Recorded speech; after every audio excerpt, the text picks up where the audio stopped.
Let's talk about number 3. The third reason why we rebalance is to adjust for the changing financial world we live in. Now, I want to be very clear. This is not market timing. When we say adjust to the changing financial world, we're not saying, oh, I got to rebalance and I got to go from all equities and now I got to go to all conservative investments, or I got to go from all conservative to all equities. Remember, when we move through our life cycle of investing, it is a glide path, not a glide cliff. So if you find someone who's constantly flipping your portfolio back between an 80-20 portfolio to a 20-80 portfolio, or I'm going to cash and then I'm getting out of cash, I would argue that you're not really rebalancing. You're not using it as an investment tool. You're more timing the market, and the studies would suggest to us you're not likely setting yourself up for success over the long term. But let's actually give some illustrations here. I want to talk about what are some of the big macro things that we're talking about. Something that comes right to mind, Bo, interest rates. I mean, one of the big, the harder things to do as a professional financial advisor and asset allocator for our clients for the last really 10 to 15 years is that we've had historically low interest rates. The problem with taking cash to pretty much zero to stimulate the economy is that anybody who's approaching into retirement, the only way you can capture, you can't get yield from buying cash, bonds, the yield's not there. The only way you could really try to capture a good long-term return was really go more out on your risk spectrum and still asset allocate, but you are going a little further out there than you have historically to capture return that you could then spend during retirement.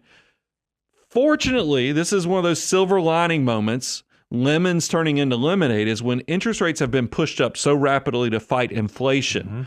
Now it's not uncommon. Your cash and your bonds and other things can get historic reasonable rates of returns again. Now you can get over 4% on your cash. It's not uncommon bonds to get back to 5-6% rate of return without taking a lot of risk.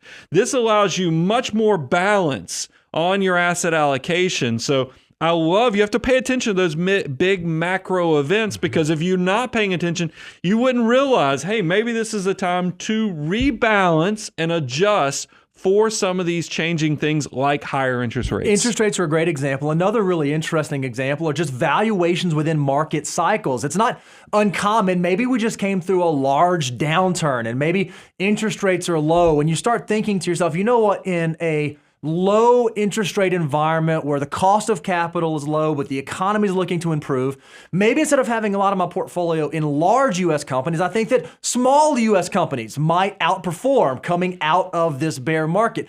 If you have that position, and if you think that's something that could take place, rebalancing provides a mechanism where you can take advantage of that, where you can look at price to earnings ratios. Where are we in the bear market? Where are we in the bull market? How do I factor in yield in my portfolio versus capital appreciation? Rebalancing systematically gives you an automatic time where you can look at these things and take advantage of these things as they present themselves inside of your portfolio. Well, I mean, one that I always kind of perk up to when I'm looking at it is there have been times in the last 15, 20 years where you could compare the 10-year treasury to what the dividend yield of the S&P 500 is. When those things are getting really close to each other, you're like, what?